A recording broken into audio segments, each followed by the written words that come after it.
Learn to turn a bullet point model in just 3 minutes.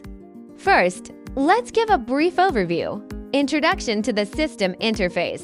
The system interface is divided into 10 areas: alarm information display and machine running status display, processing progress and time display, selection of manual cutting and automatic cutting modes, main processing menu areas, the current processing technology, display of external button linkage device, such as hand wheel speed adjustment, rapid traverse and spindle speed adjustment, display of absolute coordinates and relative coordinates, current processing technology data input, tool offset and tool compensation input areas, general settings and technical diagnosis areas, such as languages, standard units like diameter and radius, programming methods, etc.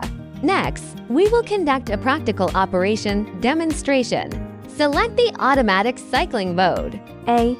Click the H icon and select the step shaft process under the arc process. Create 8 step shafts. Select the corresponding step shafts in sequence from right to left. Select the first step and choose the right arc mode. L stands for the cutting leg.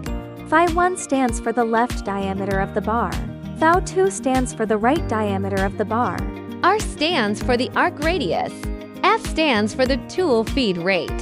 TD stands for the single feed rate in diameter mode.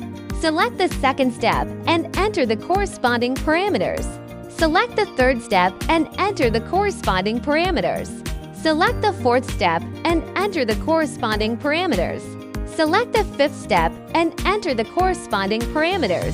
Select the sixth step and enter the corresponding parameters. Select the seventh step and enter the corresponding parameters. Select the eighth step and enter the corresponding parameters.